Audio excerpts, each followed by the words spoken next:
Hey, and there we are. There we are live, ladies and gentlemen. Thanks for joining us for this week's version of On the Range, otherwise known as the Weekly Roundtable. But since we're over here on the Range Report and not the Liberty First Foundation YouTube channel, we're switching it up a little bit. I'm here as usual, one of my co-hosts and the Dragon of New York, formerly the Dragon of the Southern Tier, but now he's expanded.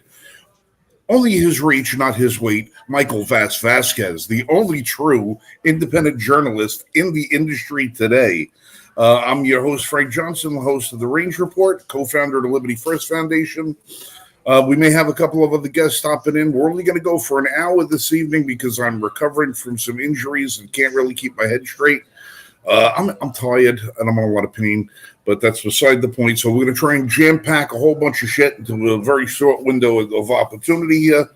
So, well, before we go any further, I got to ask, are you... Some people may not be aware, you recently had a medical emergency, and are you okay? Are you recovering? I'm recovering. I'm a little screwed up right now. I had to go into the hospital on Sunday. I had been suffering from some extreme pain and paralysis from my shoulders up. As it turns out, some spinal situation that I've had suffering for the last 2.5 years seems to have been manifesting itself in other locations within my spine, spreading its joy throughout my body. And then, as it seems right now, I have 3 brand new bulging discs in my neck with a whole bunch of issues. That I woke up Sunday morning at 3 a.m. I heard something make a little noise, and all of a sudden there was an excruciating pain, and I couldn't move. And it took me a couple of hours to get myself mustered up and just into a seated position where I could actually kind of assess what was going on. I couldn't even lift my arms up over my shoulders. There was so much pain I was in. And eventually had to go over to the hospital, where they pump me full of every goddamn drug known to man, and nothing really takes effect because I have a very high threshold for medications.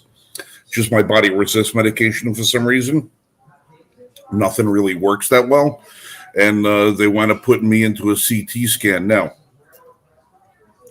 thank God they have one of these new CT scans at the hospital here. They have the fat guy CT scan. It's not the tiny little 12-inch donut that they stick you in. Now it's actually a rather large circle, because I'm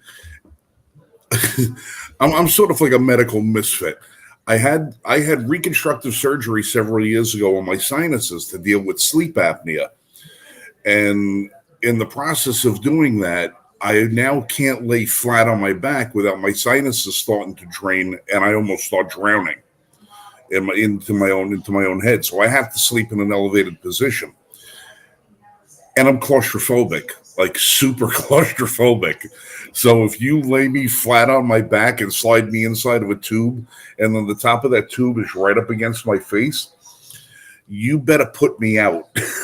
The last time I had a CT scan, I actually had to have an anesthesiologist put me out and have a respiratory doctor there to make sure that I was breathing properly during the CT scan, because it was going to be a very long, extensive one, and it was going to be of my mid and lower back at the time. So I was fully immersed in the machine. This one, fortunately, I only had to be in a little bit, and like I said, it's a big machine, so I was able to, they were able to prop me up in a way where I could breathe and not have like a panic attack. Yeah. So I was very fortunate with that. And they were like, they came out and they're like, we gave you this drug, gave you that drug, gave you this one, gave you that one. Unfortunately, everything they give you in the hospital, it's like it runs its course very quickly, and then it's out of your body quick. There's nothing long term. Because it's basically they have to find something that works to alleviate the pain and relax the muscles and stuff like that. And nothing they gave me worked. And they ran through everything in the hospital, and they're like, we don't see anybody who this doesn't work for, so you're going to have to just go home and grin and bear it. Like, okay. So, I mean, one of the things that made me warm and fuzzy but it didn't alleviate the. I'm warm and fuzzy anyway. I didn't really need the drug to be that way, but at least it sort of mellowed my mood a little bit. But since then, I'm walking around. I'm walking around the house. Thank Lori's been a saint. She's been taking really great care of me to try and make sure that I'm moving. She's putting those pain patches on me, hitting me with the massage thing, and it's when you're so used to being able to do something and all of a sudden it gets taken away from you at one time, it's really frightening. It's very because I don't know what's if I can understand if I was outside splitting wood or breaking up concrete or moving sheetrock around and doing some of the stuff I used to be able to do, and then you hurt yourself. You're like, oh man, I pulled a muscle. This you kind of know what it is. But to be asleep and all of a sudden, you're hit with a truck and you can't move. You don't know what's going on. And with the history I've had with this previous back issue, where the doctors have said I have serious compromising in my spine with discs pushing up against it and there being some stenosis and some other stuff. I'm like, okay, did I just break something? Did something cut loose? What happened?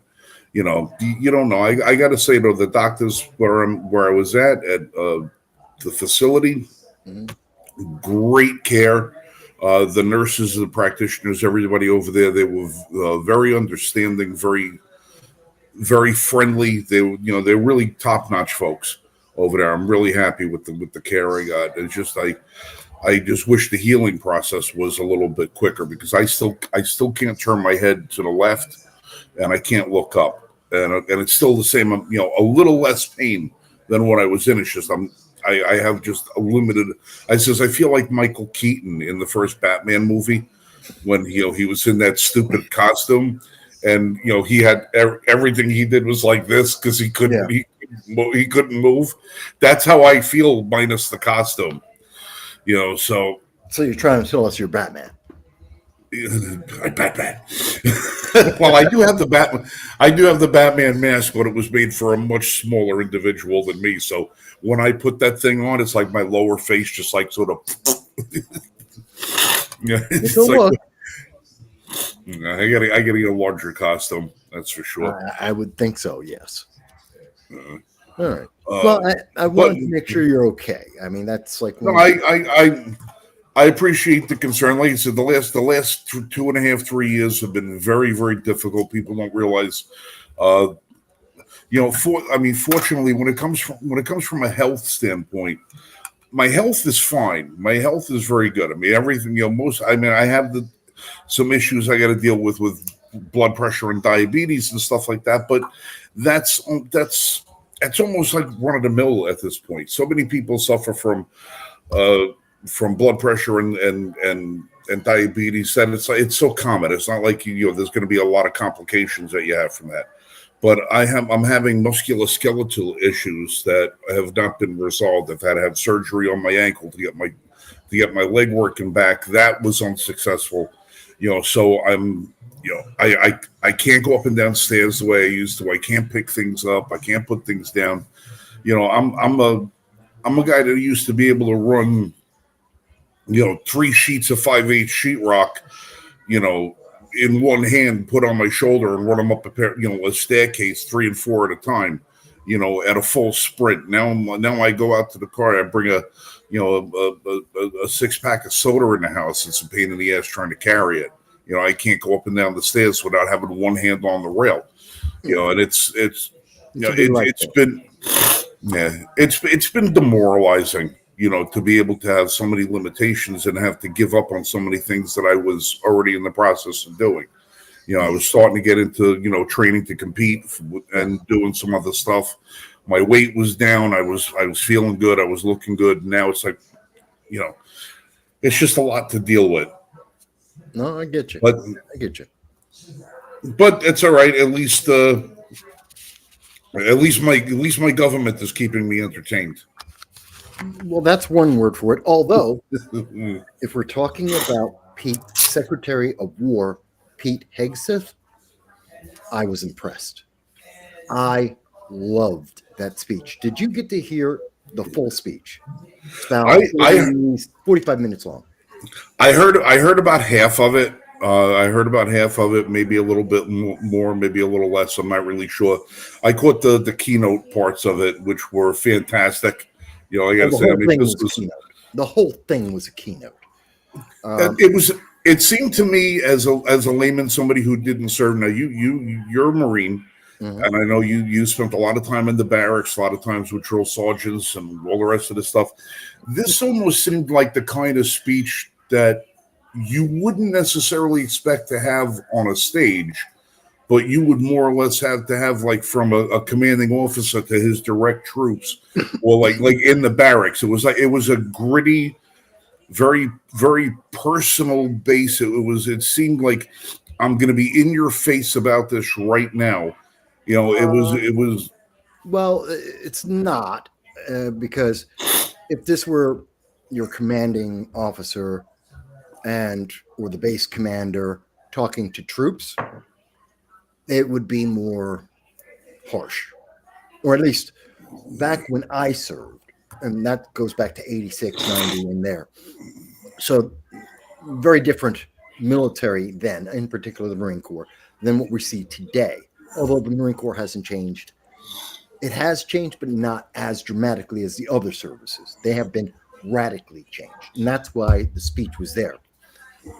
It is very uncommon for in a peacetime for that many generals to be in one place, being basically talked down to. What we call it in the military is standing tall. In the Marine Corps, you say that a lot. You're standing tall. That's basically when you're called in because you screwed up, and you stand at attention, and you get yelled at for a while. And usually with words that I can't use you use on YouTube, I don't. It's pretty, at least for the Marine Corps, as I was in it, it's pretty strict. Now, you're talking to generals. It's on video. It's very public. So he's being far more diplomatic. But I can imagine prior to this moment and subsequent to it, there's a bunch of generals that were definitely being yelled at and told, screw you. Specifically the ones that are going to either get fired and or decide to quit based on that speech. But it was very much it kind of was like going back to boot camp in a way, because it was meant to motivate. It was meant to get back to basics. It was meant to refute the trend that we have seen for a warmer, fuzzier, more emotional. I have two moms, and I decided to join the Army. I went into the Army so I could learn how to become a chef. Kind of stupidity that should never have been in the military.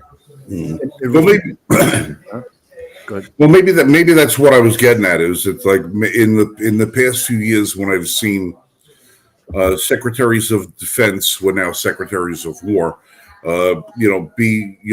make these addresses to the troops or to the command structure and stuff like that, whether it be under Biden or under Obama or even under the Bush regime at the time. They had a more touchy-feely sense of talking to people, I think, because they were trying to usher in that weakened sense of military, where this has been, hey, listen, this is the United States military. You're not here because we're trying to pander to your preferred pronoun. We're here to be the best at killing the enemy. And that's what our job is. That's the job. And he said it. And he did say that. That's the job. Right. We kill people. And he's right. And that's we break stuff and kill people. Yeah. Right. And that's such a departure, seeing this speech from the ones in the past, that it reminded me a lot of Sergeant Hartman talking to the troops, at boot camp. And it was the movie Full Metal Jacket. Yeah, that's how much of a difference it was in the demeanor that Hegseth had versus versus somebody else who's been in that position. But you know why I laugh about that? And many Marines would. R. Lee Ermey was a drill instructor and a very good Yeah. one. That's why he got the role.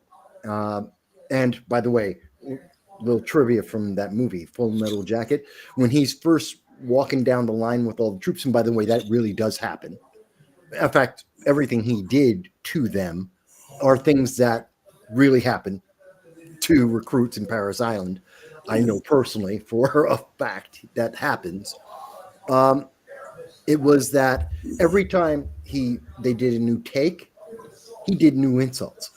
He had a whole new line of insults for everybody he spoke to. So he didn't go back to the same thing. He gave them something new to insult the hell out of them. And it was beautiful, which is why you get the reactions kind of like he did. And that's real. That's what you get. And Hegseth, I mean, imagine the generals have been called, generals like Milley are they're ineffective. They're horrible. And I personally think General Milley is a traitor to America, and I've said that publicly before for his actions. But you had a culture where Milley is promoting and bringing leadership from top down to mold people to be more like him. And here comes Hegseth saying that's out. In fact, we're gonna make sure we're going top down and bottom up. That's all out. He literally said, and I loved it when he said this, because this is what I went through, and every Marine in my generation and before. He said drill instructors are going to go back to what they call shark tanks. What they're going to go on back to the hands-on loving care that they provide in basic training. That's what I got. Hands-on conversations with the drill instructors. I'm making it sound as nice as I can because it was anything but.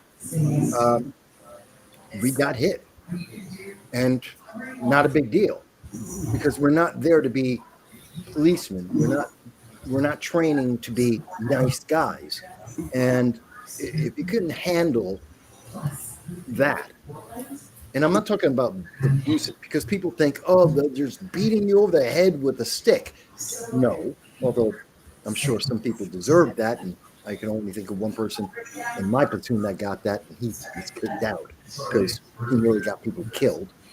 But that's what we need, because that's what put fear into the rest of the world. In particular, we're talking places like China and Russia, nations that want to kill every single American. Part of why they stayed calm and never wanted to mess with us anywhere in the world is because we were trained the best, and little things like DEI didn't exist. You know, there was no DEI. There was no feelings. I don't care what your pronouns are. You're slime, you're a rock, you're a private, you're whatever your rank is. I could care less what you personally feel at any given moment because it's immaterial to the job. And whether you like it or not doesn't matter because the mission is what you're here for. That's it. For everything else, throw that crap out the window. I don't want to hear it. I love that he said, you know what? This isn't, and I know a lot of people are looking at it going, oh my God, he hates women. Women can't be in the military. He never said that. He said, here's the standard. This is the bar. This is the minimum. And if you cannot make that bar, no matter what your rank, he was saying that to the generals on down. Everyone does PT. Everyone gets the exam. Everyone passes the bar. If you cannot do that, you are out. And that's the way it should be. That's why every Marine is a basic rifleman. Everybody has the bar. Men, women, period. Here's the bar. You can do it. If you can't pick up the pack and quick march 15 miles, you're out. Because that's what the job requires. Not if you do more, great. If you can't do that, you are out. Because that's what it takes. When you get on the battlefield, that's what you're going to do under fire, and people will die if you can't. I love this. I love that we are getting back to a military as opposed to college 3.0, an ROTC. That's not what we want. So, Well, I mean, we have to look at you have to look at the military as a machine.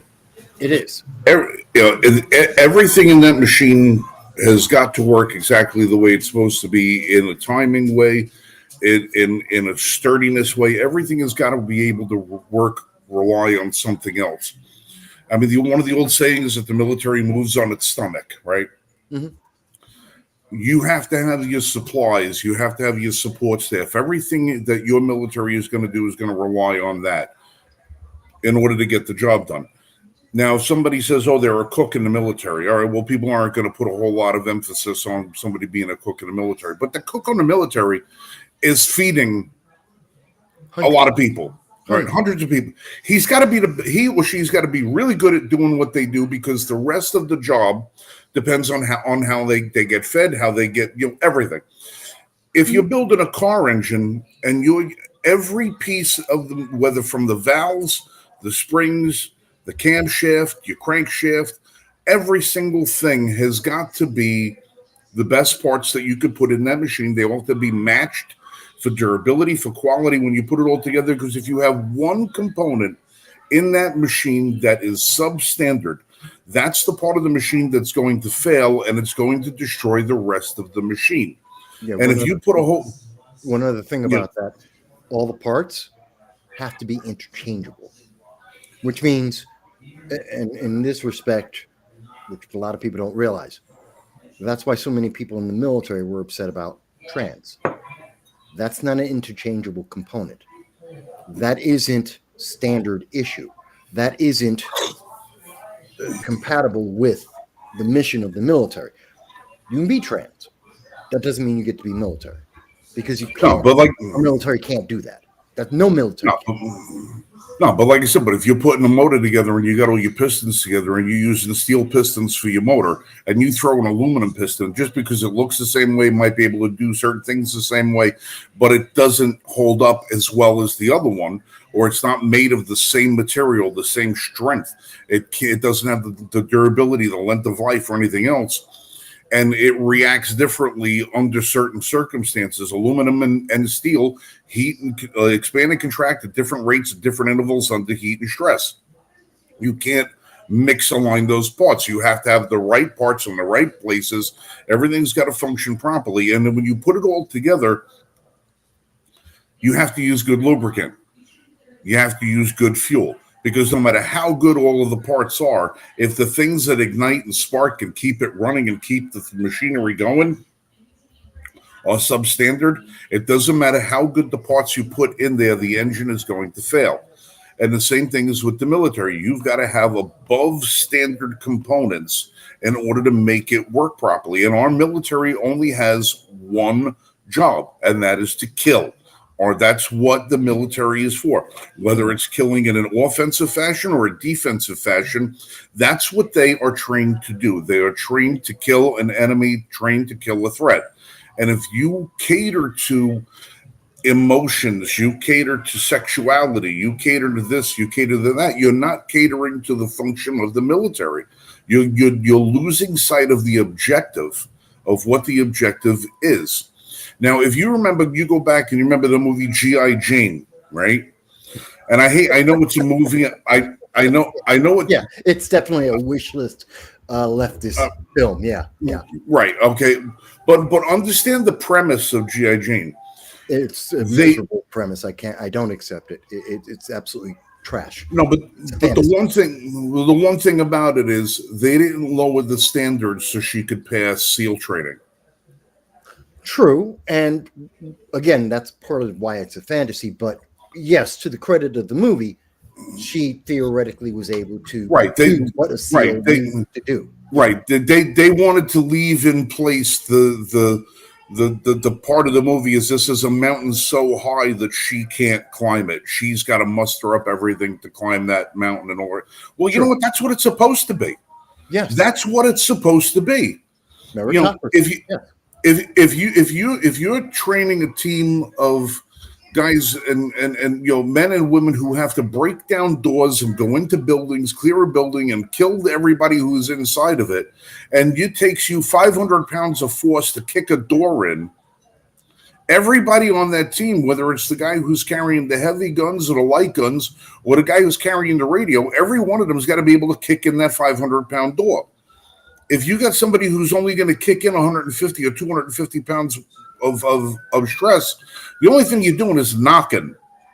You're knocking on the door. You're not right. You're not getting through it. Everybody's got to. It's worse than you're not getting through. Someone's dying. Yeah, that's one of the things everyone, from a civilian point of view, because your analogy so far have been very correct, but the part that and why it was so important for Hegseth and Trump to emphasize this, and when you don't, people die.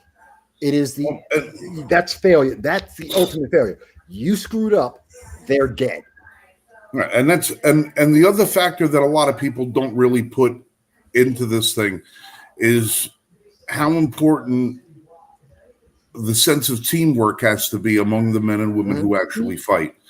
Whoever it is who's on that front line, in that foxhole, in that tank, in that helicopter, on that plane, whatever it is got to be able to, should not have to look to their left or right and wonder to themselves, is this person next to me capable of doing the job as well as I am? Are they capable of saving my life or the life of the people that are around me? You can't think. You've got to have supreme confidence. You have to implicitly know.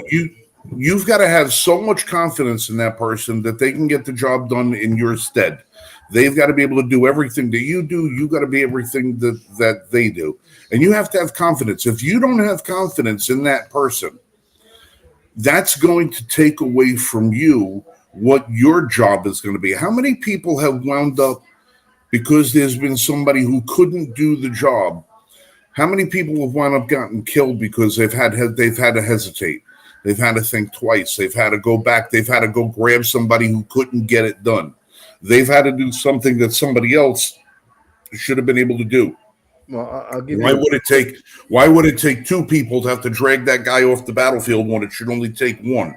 Now, instead of having two people at risk, you have three. Why? Because you have somebody who wasn't capable of doing the physical requirement of that job. And it doesn't necessarily mean that it had to be a woman. You could have a weak-ass man who doesn't belong in the military. No, this is meritocracy. If you can't do it, it's not male, female, it's not trans. It's got nothing to do with it. If you can't do the job, you get people killed. I'll give a great example of, here's an example of someone who, when I was in basic training, when I was in Parris Island, we had a guy, I remember him, I remember his name. We had a couple of guys that washed out. One guy got a blanket party. And Marines will know what that means. Think of the movie with Tom Cruise. A Few Good Men. A Few Good Men, yes. Which the general was correct in that, but that's Jack Nicholson's general was correct. But besides that, we had one guy. His name was Gamzon. Okay, and Gamzon recruit. It was an example of what we have in the military now. Gamzon was a complete and utter fuck up. I gotta say, and he should never be a Marine. He should never be in the military. Whatever he went on in life to do, I hope he was a great success. Thank God he's not in the military. Gamzon's parents sent him into the Marines so that he could become a man. Literally, those are the literal words that his father gave him a note for his drill instructor to say that said exactly that. Gamzon was the worst piece of crap in the entire unit, and he was a really sad example of a male or a human being. But the thing that got him kicked out of the Marine Corps, dishonorably, was we were on the rifle range, and we had live rounds, and we had been trained. This, the M16 will kill Marines. Yes, they're training us to be ultimate killers and hoorah. I get it. But we were on the rifle range with live rounds. And we were told, it was drilled into us clearly, if anything goes wrong, you do not move. You raise your arm and you stay in position. You do not move that rifle. You do not try and dislodge it, dislodge the bullet. You don't do anything. You raise your hand. You stay there until somebody gets to you, no matter what. Take an hour. Doesn't matter. You're going to stay right there. Gamzon with a clip in and loaded, and God help us, we were firing, live firing. And he decided he had a hang fire, of course. And he decided we were in the prone position, laying flat. He decided to turn, and I imagine I'm holding the rifle. He said, so he takes his rifle and he's like this, leans on up, turns that way, turns around, gets his hand back on the trigger, and turns around to the guys behind him and says, hey, guys, I got a bullet in here. Everyone is screaming. Everyone is ducking down, looking for cover, praying to God this thing doesn't go off. We got a bullet cooking down in the barrel, and we don't know when it's going to go off. He endangered everybody's life. When we came back, he had to run rings as we marched back at double time. He had to run with his rifle over his head around the entire unit, the whole platoon. Had to march. We were marching double time back to the barracks after we got off the range. He and the drill instructor had special words while the rest of us were occupied. And then he got to sleep that night. He got a blanket party. And then he got bounced out. Kicked him out. In the modern Biden-Obama style of military, they would have kept him.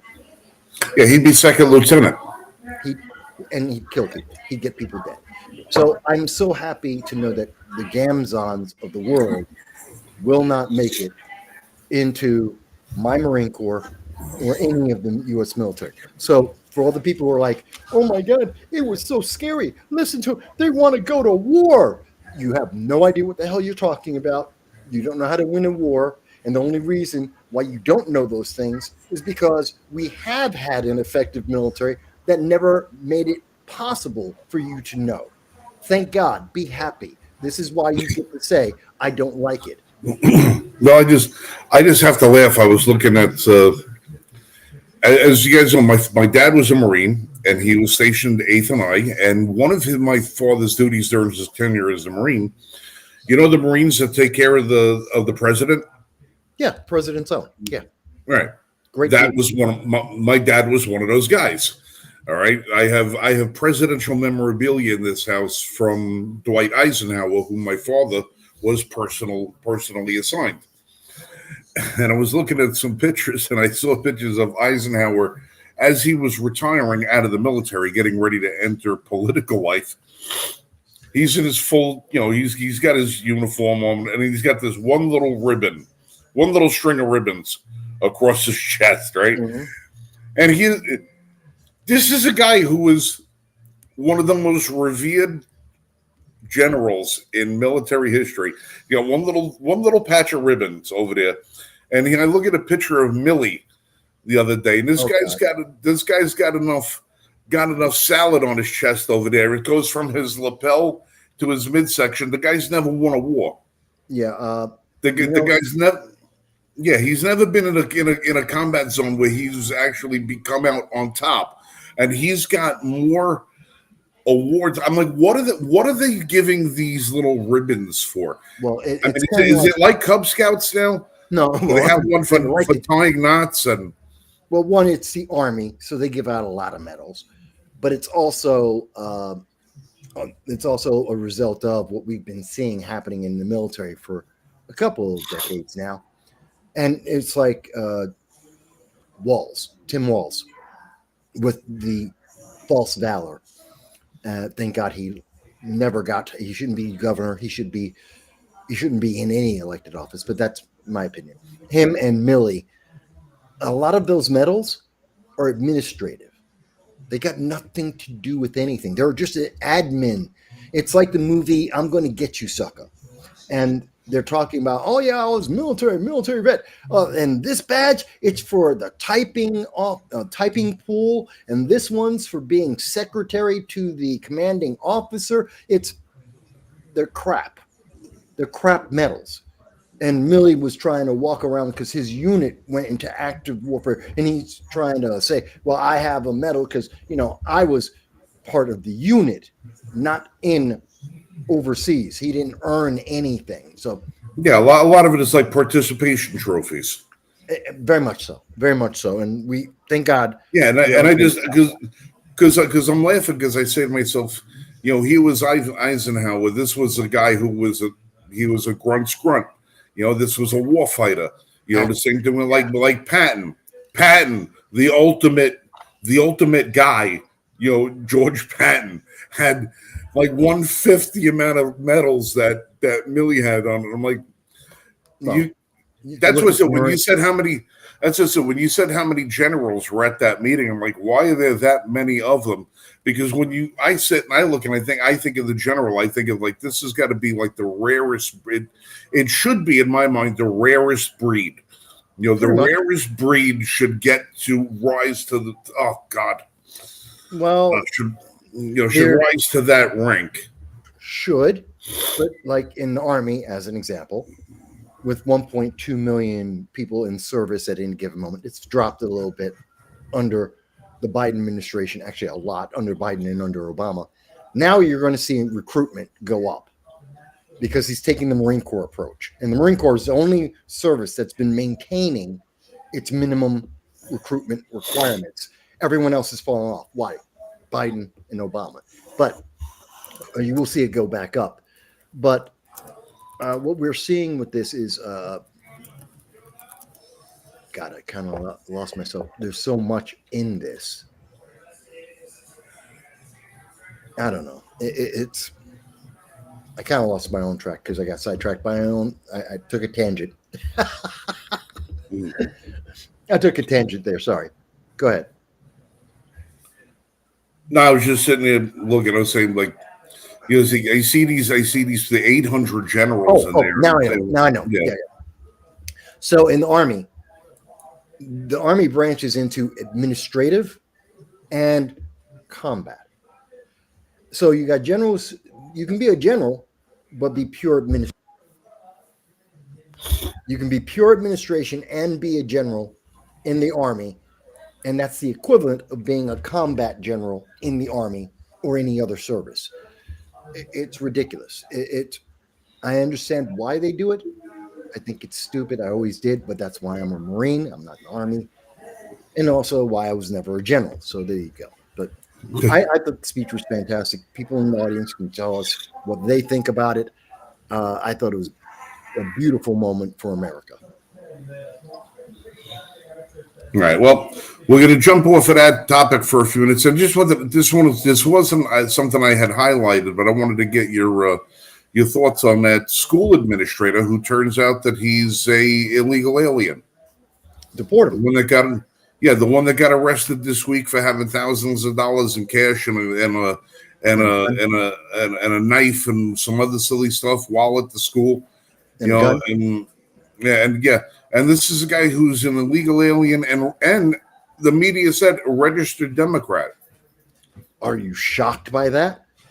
Oh, I'm astonished by that because I was told that the illegal aliens, it's impossible for them to vote. Yeah, that's what we were told. And then there's the reality, which they like to ignore or distract from or dismiss. Yeah, this guy needs to be deported. They're like, oh, but he's a great superintendent. I don't care. Well, shouldn't he be deported after he serves prison time for the crimes that he's committed here in the country? I don't want to spend more money on him. Well, I figure, a little punishment would be good along the way. Not only kick him in the ass on the way out the door, but he's got to be punished. You're assuming that I'm saying deport him back to his country. I said deport him. You can send him to Antarctica. You can send him to the Sudan. You can send him to El Salvador. I don't care. But deport him instantly. Take everything he has, any of the money he has, And yes, any investments he has, because they're all forfeit. Everything he has was not earned. Everything he has was only based on its principle of law. The root of the crime, The the fruit, root of evil, right, infects the entire tree. right. There's Everything he has fruit. earned, Yeah, yeah, it's fruit. It's fruit of the poison tree. yes. And so everything he's earned, everything he owns and possesses, everything, including his retirements, everything gets taken from him. He should be deported with the clothes on his back, done, and send him. I don't care where you send him. I do not care. He Well, leaves instantly. it sounds reasonable enough to me, since the guy's been here for 20 some odd years and had more than enough opportunity. Hell, if he could make it through the system enough to become a teacher, a principal, an administrator, a school chair, whatever the hell his position the guy had, I'm pretty sure the guy had enough wherewithal to figure out how to follow the system that would have gotten him legal, because he been overstaying his visa since 2001. Mm-hmm. He was abusing it because he knew he could, and that means he's dishonest. And what else? If he was so dishonest on that aspect of his life, what else was he dishonest about? And how does that dishonesty, again, the root, the poison of the tree, is how is that infecting the teachers that he would hire, the teachers that were teaching our kids? Because I would imagine he's going to try and be as a matter of self-preservation. He has to surround himself in an environment where people will not question his credentials, will not check his credentials, and therefore will not question his orders in terms of how to train and teach students and what they're going to learn, that curriculum. They're not going to, he surrounded himself with people who never once questioned anything at any point for 20 years. Therefore, there is a problem that he put into the system, and it continued to grow for 20 years until he got caught. That's a problem. That's an aspect of it And people aren't thinking about. and it also has to show you how screwed up the system is, that he was able to get away with it for so long, with being the fact that these are people that are put into positions of authority over our children. Mm-hmm. You would think that there would be some level of scrutiny and background checks involved when you are going to be responsible for the welfare of He's the guy minors. doing the well. He's the one doing the background checks.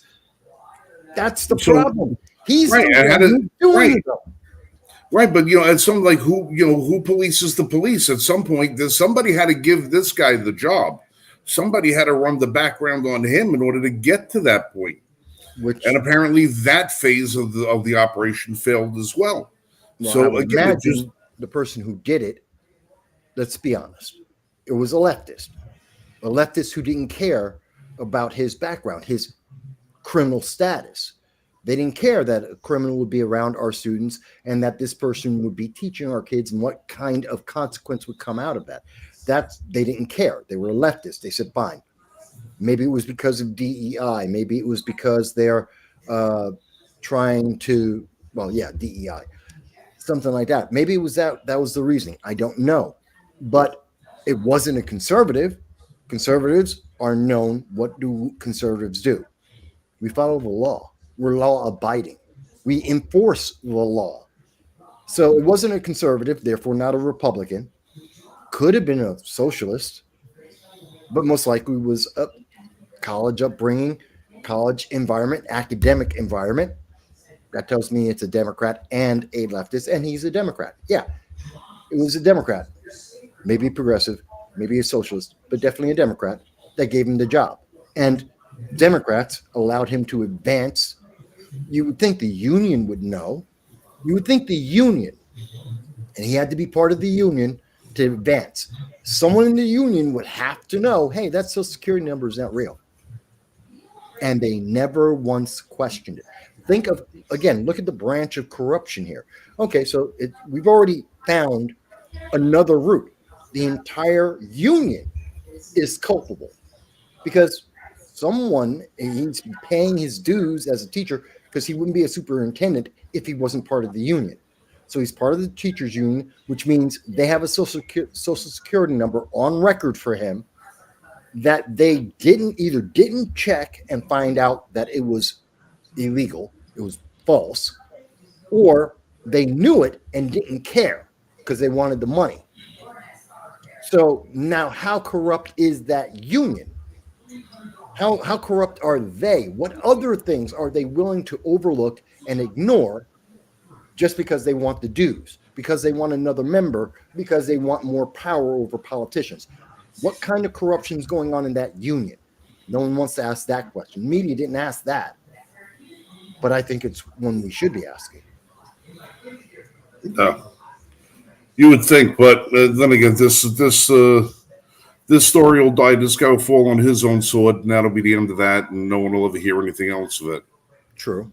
They'll move right on by. Mm-hmm. All right, speaking of things that people will probably never take any responsibility for, I understand that you guys had a little bit of excitement today in the Bronx. Not really. Exciting for everyone outside the Bronx, perhaps. Well, just figure, when a big giant chunk of a building succumbs to gravity and falls off. Well, no, it didn't fall off. It didn't fall off. It got blown off. It was an explosion. It was an explosion. Yeah. So what happened? Because I saw something that said partial building collapse in the Bronx. Yes. And I saw that just 5 minutes before we went live tonight. So what happened? A boiler blew up and the building fell apart. Okay. So the building in question is owned by New York City. It's part of the housing authority. And in New York, we call them the projects. In fact, I think in a lot of places around, it's government housing, which means projects. That's not a positive statement. In other words, it's the ghetto. They're ghetto buildings. And because it is New York City, and therefore New York State housing, they don't go through the same safety checks or requirements as everything else. The building had multiple code violations. But since New York City is the landlord, they became slumlords. The code violations pile up and no one cares. And they just let them be there. It would seem that some of the violations, at least 3 of the violations, applied to the boilers. Now, we went into October 1st, the city is required to turn on all the boilers starting October 1st because you have to heat for the winter. Okay. They turned on the boiler. It blew up. Why? We don't know. But boilers, like water coolers, if you ever saw the Mythbusters episode on water coolers, what happens if they explode? Well, essentially, same thing. Boiler is just a really, really big, especially when you're talking about for a project, when you've got a couple hundred people in the building, it's a really, really big water cooler or water heater. And it blew up. And it took out a side of the building. The miracle in this whole thing is, and I mean bricks were flying across this neighborhood. And the miracle is no one died, no one got hurt. Don't know how that happened. That's the grace of God. But the fact that it happened is because New York City housing is a slumlord. And now the news media is trying to minimize it because this looks bad for Democrats, because Democrats have been in control of New York State since 1958. This isn't a Republican problem. It wasn't caused by Republicans. New York City, like New York State, has been under Democratic control for over half a century, almost uninterrupted in terms of the city. State totally under Democratic rule. So this isn't a Republican thing. It's not a conservative thing. This is purely Democrats and their disregard for codes when it applies to them. They didn't care about housing. So they tell you, oh, we love poor people. We got to help the poor people. They don't give a damn. They allowed this to happen. And God knows how many other projects across the city and probably across the state are in a similar state of disrepair and ready to blow up, and possibly, and the next one, we may not get that lucky. God may be busy trying to save someone else's life that day or that moment, and there's going to be an explosion somewhere else. And the Democrats are going to, oh my God, how could that happen? We let it happen because you went years upon years upon years of allowing the building to fall apart, go into disrepair, not be fixed. Say, we need more taxes, and never use those taxes for what you said. We got to fix the housing. Yeah, but you never do. You spend it on illegal aliens. Gee, that $2.5 billion we were spending per year putting illegal aliens in 3- and 4-star hotels, maybe we should have used a little bit of that money to fix the housing boilers so that they wouldn't explode like this is some kind of war zone. Well, because I saw the trunk of that building come falling off of it today, and I thought I was watching something like a missile strike from the Ukraine. I was like, wow, that's pretty good. And speaking of spending money on illegals, let's talk about our last subject of the night. Let's talk about the government shutdown. I was actually, Give me about 30 seconds. Go ahead. Go ahead. Yeah, so we were sitting there last night looking at the government shutdown, and apparently what the Democrats seem to be more pissed off about than the government shutting down is the meme that Donald Trump shared of Hakeem Jeffries and Chuck Schumer standing at the podium with Hakeem Jeffries wearing a sombrero and a mustache as they're talking about the reason why they shut the government down is because the Republicans refused to capitulate on funding health care for illegal aliens. So, just to let you know, that's why the government is shut down. It's not because of education. It's not because of gun rights. It's not because of this, that, or it's not because of, women's reproductive rights. It's not for any of the laundry list of things that Democrats have always been champions of. And I mean that facetiously, of course. No, they're shutting the government down because Trump and the Republicans won't give them $1 trillion to spend on providing health care for illegal aliens.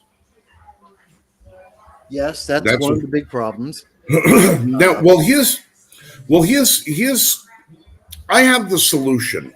Mm-hmm. I have the solution, and this should be very, very, very easy for the Democrats to be able to get behind. There are 3 things provided to you under a certain set of circumstances: housing, food, and medical care.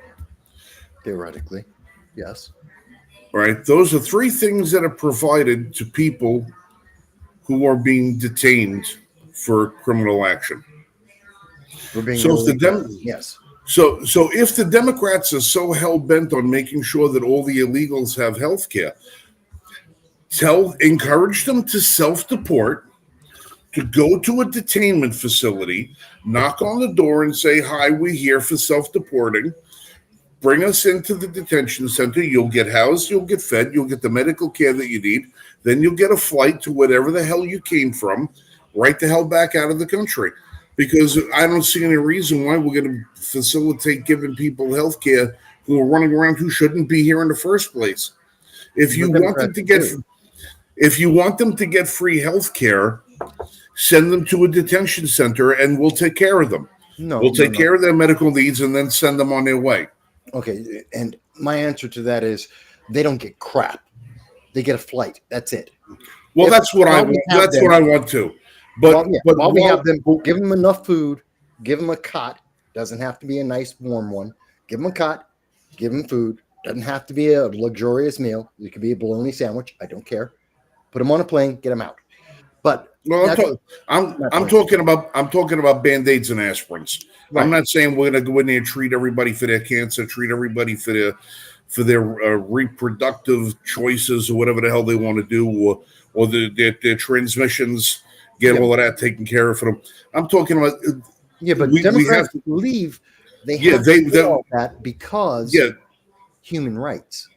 Yeah, because they're here. Well, Even that's human rights. That's the UN. Yeah. It's the socialist point of view. They exist, so you have to give them your stuff. That's what Democrats are saying. Yeah, it's ridiculous. They're shutting down the government to basically tell American people, we are not here to make sure that your life is being improved upon. We're not here to make sure that the services that the government is required to provide for you, like your safety and security, as far as from foreign invasion, because the government's really not responsible to do anything else but stay the hell out of your life and stay out of your way. But that they're so willing to turn around and say, instead, we're going to shut the government down because we want to make sure that people who entered the country illegally, who have no right to be here in the first place, are going to receive better health care than an American citizen is eligible to receive. But here's the thing. At least if they said that, I'd have respect for them being honest about what their agenda is. They're not. What they're saying, like Chuck Schumer, like AOC, what they're saying is people, not American citizens. They never say, notice they never mention American citizens. They don't even say Americans. They say people are losing health care. Well, that's what Maxine Waters said. That's what Maxine Waters said. They asked her point blank, are you trying to get, health insurance for illegals? She says, we're trying to get health care covered for all the people. For all the people. Right. People is now replaced whenever you hear, for the audience, when you hear people, illegal alien. That's what they mean, illegal aliens.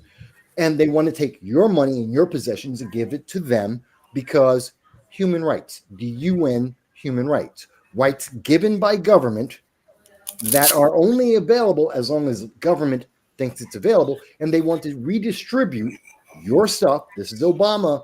This is transforming America. They want to redistribute what you have to those illegal aliens because they exist. They didn't earn it.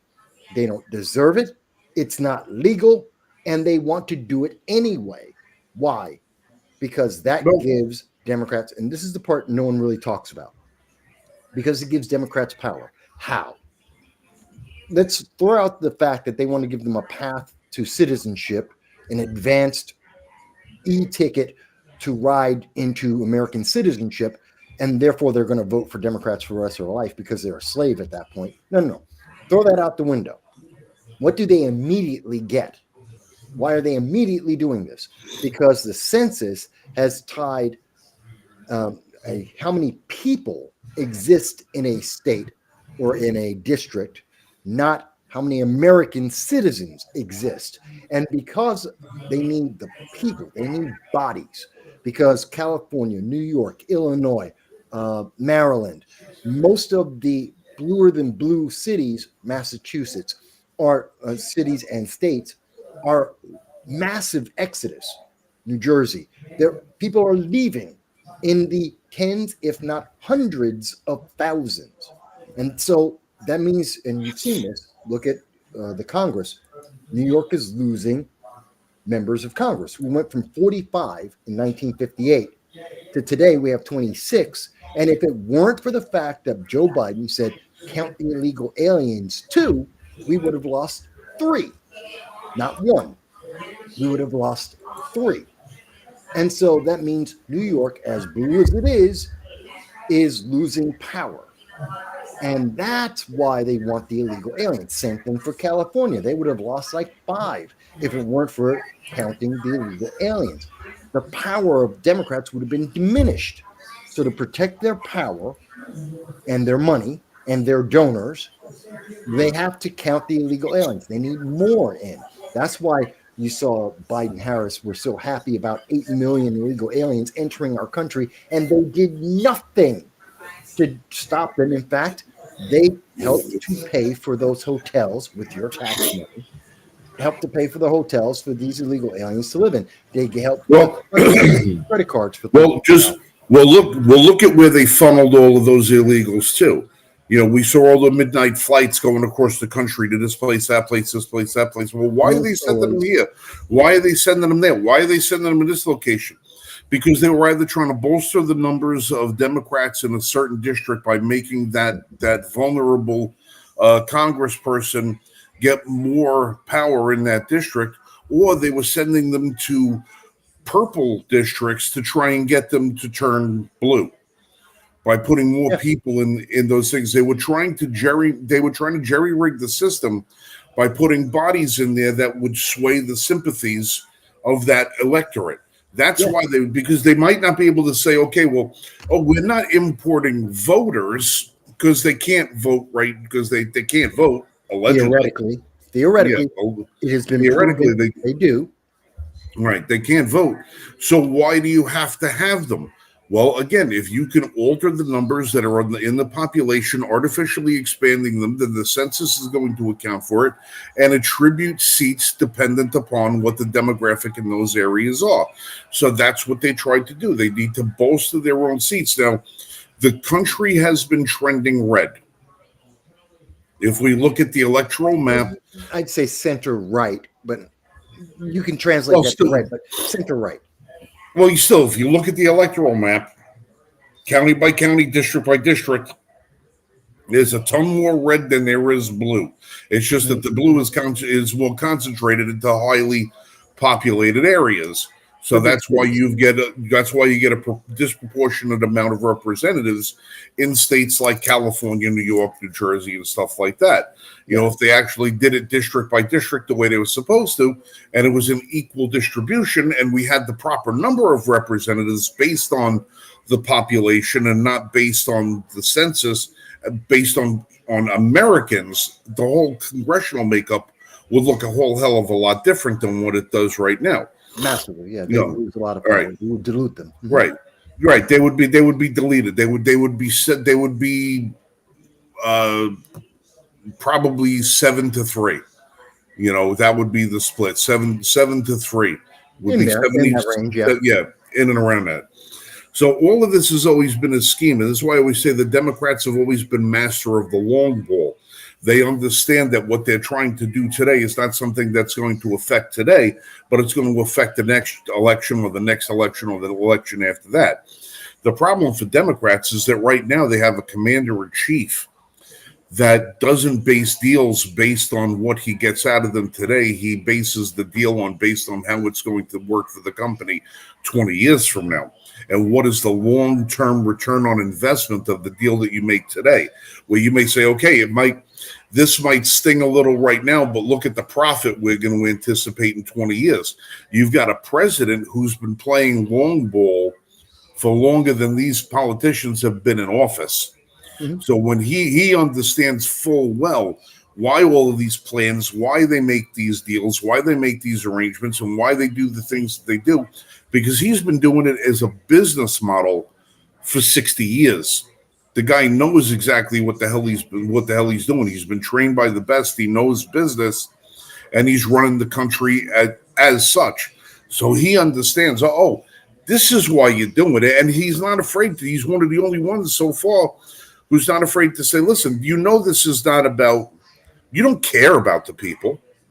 You don't give a damn if the only reason you care whether or not people live or die is because if they're alive, you can steal their vote in person. If they're dead, you have to go to the cemetery to get it. That's the only. They don't care if you're alive or dead. All they care about is the power of that vote that they get. You know who you are as an individual, who you are as an American, what your rights don't mean a damn thing to any of them. The only thing they care about is the vote. And if there's not enough of you in that district, they will change your entire district by pumping in as many people as they possibly can to inflate numbers. To hell with what your neighborhood goes looking like after that, so long as they can get some extra votes out of it. You know, they don't care. Well, that's true. And to reinforce that for anyone, who would say, I can hear the people on the left going, but you just don't understand. That's not true. That's not real. Remember, the Bronx is pretty much, it is the poorest and also bluest county in all of America. It is poor and it is blue. In a state, in a city and a state completely controlled by Democrats for half a century.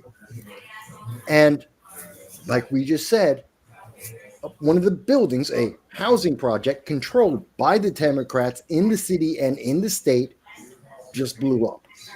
And that's something that was predictable.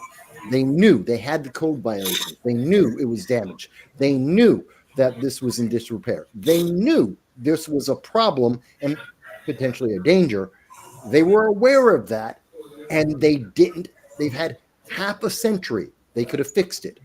They didn't care because it doesn't matter. Why? Because it's the bluest county in all of America. They had the votes. They knew they weren't going to lose any votes in the Bronx, so they don't have to care. Everyone's I just don't understand. I mean, what is it with these communities that have been impoverished for so long and been under the same political ecosystem for so long? Don't they ever draw any conclusion to say, this isn't working? Why are we still poor? Why? Or is it just that the check they get that is what's important? You have a large portion of some of the bluest counties, which happen to be some of the poorest counties in the entire nation, in the Bronx in particular. You have a large population of people who are dependent on the government. They have been trained, sometimes generationally, to be dependent on a government handout. And if they're afraid that if they don't vote Democrat, they know, because Republicans and conservatives have been very clear, we'll cut you off. You have to earn something. Go ahead. I watched the video that was so friggin' heartbreaking. Is this kid, he goes home and he's talking to his mother about how, he's gonna go to college, but he wants to get a job for the summer, so he can save money to go to college. And the mother is yelling and screaming at him, telling him, no son of mine is going to go to work. You're going to get my Section 8 taken away from me. They're going to say we made too much money. We're going to take away our EBT. They're going to take away our Section 8. Mm-hmm. She tells him, this is a kid who's 17, 18 years old. You don't ever need no job. The government's job is to take care of you. Mm-hmm. That's what they're for. They got to pay the bill. And he's telling her, Mom, I want more for myself than living in this apartment, in this project. I want more for myself. I want to be someone. I want to have nice things. I want to have a house. I want to have a family. Yeah. I want to have all these things. And she's telling him, under no circumstances are going to do that. We're going to do that because you are going to take away all my benefits. That's true. She's right. She's not wrong. And I know she's right in what she's saying, but how wrong she is ethically and morally, that she's going to condemn her own child to a lifetime of poverty. You can't say that because she's not looking at it that way. I don't care how I understand what you think. I don't care how she's looking at it. I'm looking at it through the eyes of her son. Her son is saying, I don't want to be in poverty. I want more out of life. And there are many people, well, not many. There are some people who say, no. I want the American dream. I want more than what my parents had. I want to be able to do better than they did.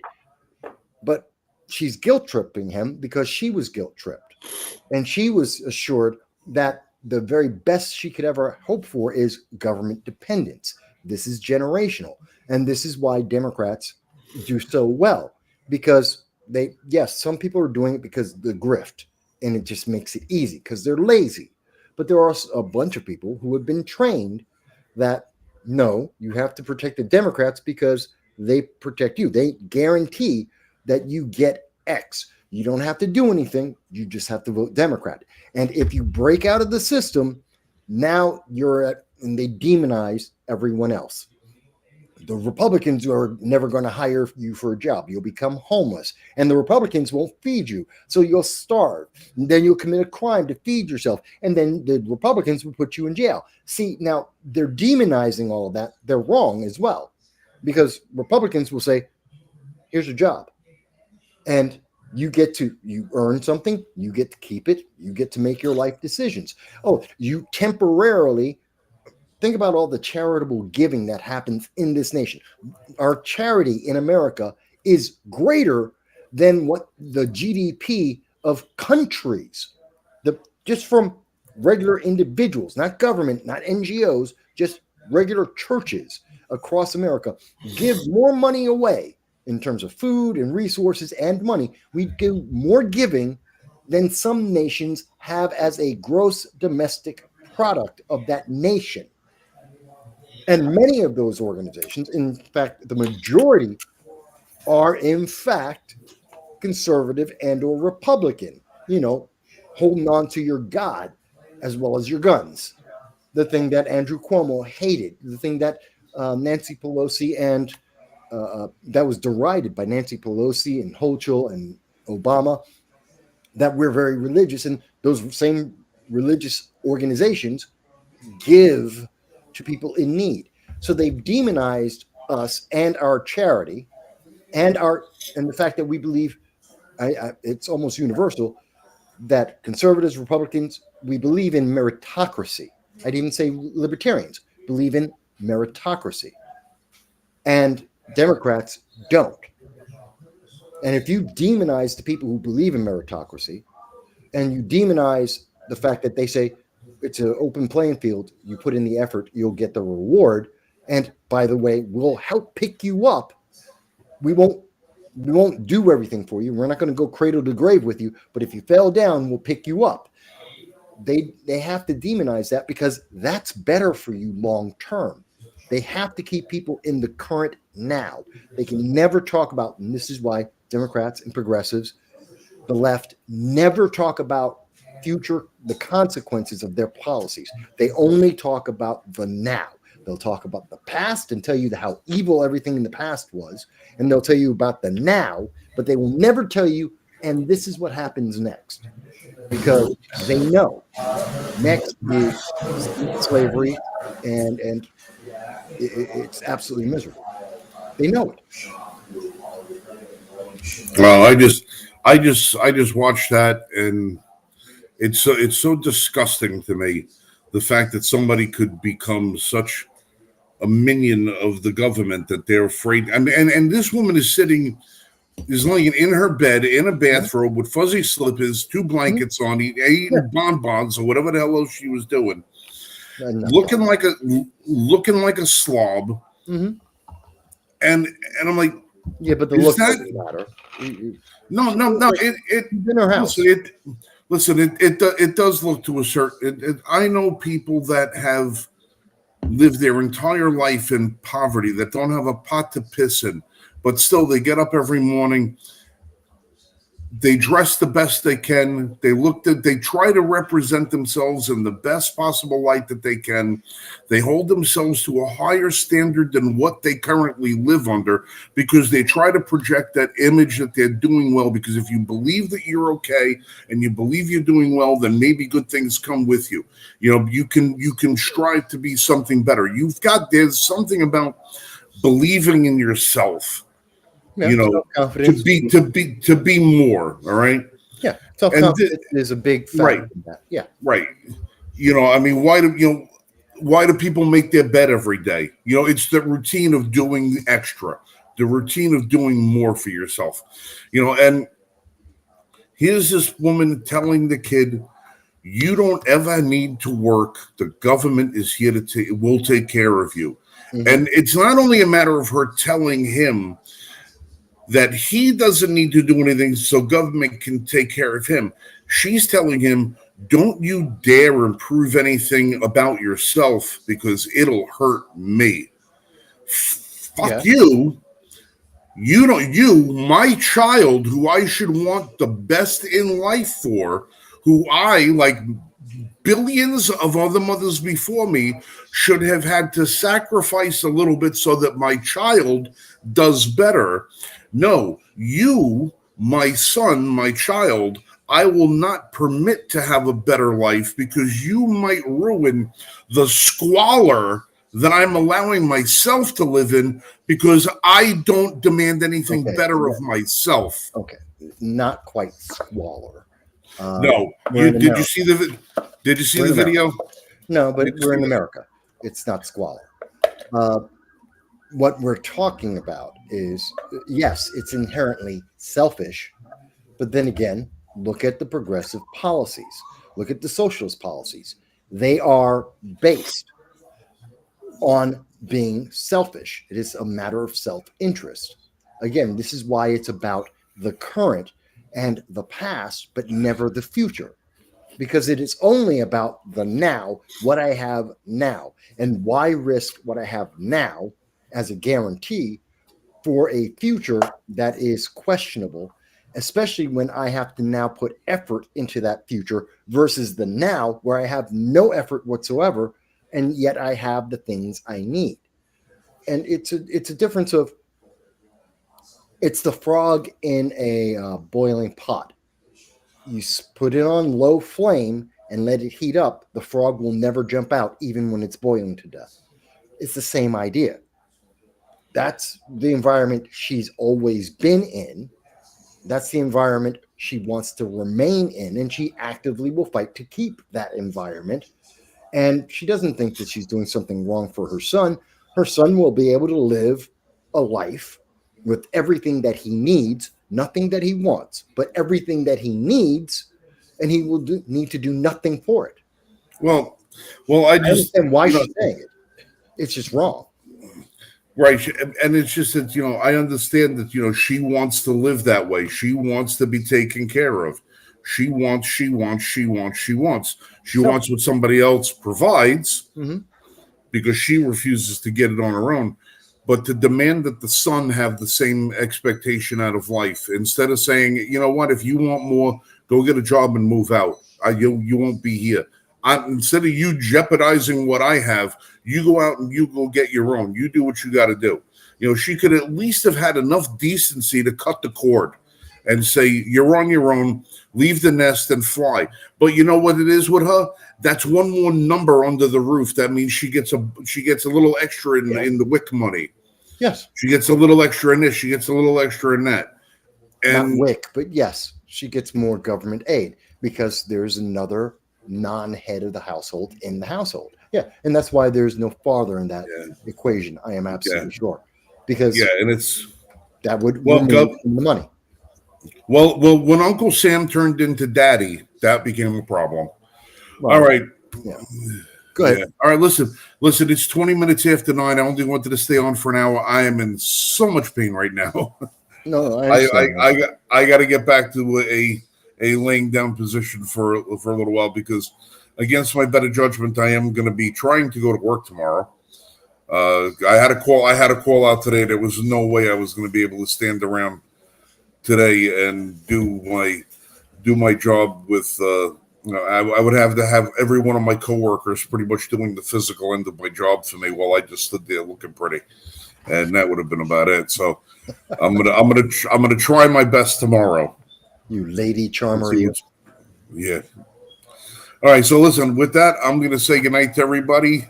Mike, give us a plug for your show. No sound bites allowed.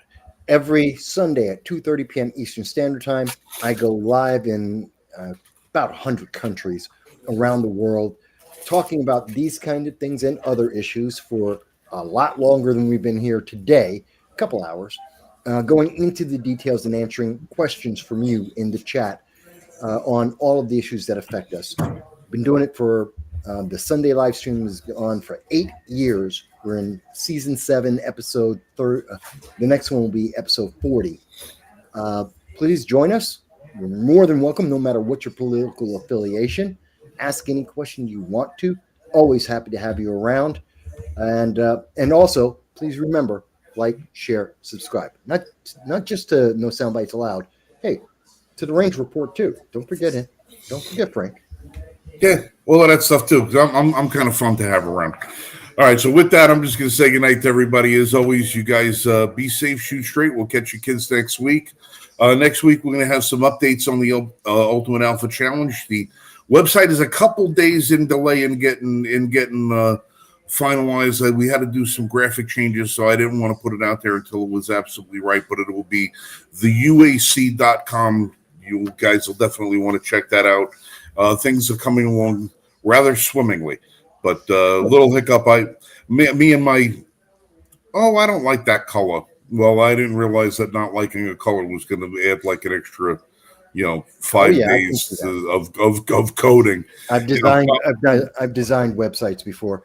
Yeah. Yeah. Well, you just changed everything because all the fonts. Yeah, I know exactly what they had to go through. Yeah, I had two. It's a bigger deal than you think.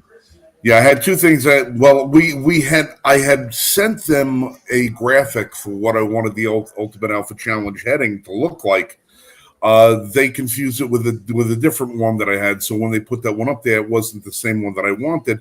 And I said, I need this thing to really jump off the page at you. So they're like, oh, okay. So now they had to redesign that. So it was a little miscommunication on my behalf. Only losing a couple days, not a big deal. But it'll be well worth it. Plus, they're doing a whole series of animations for it and a whole bunch of stuff. The website is like ridiculous. Cool. What these guys are putting together. So it takes a little bit of time, but hopefully we'll get that up for you in a few days and it'll be ready by next show. So until then, you guys be safe and shoot straight. We'll catch you next week. Absolutely.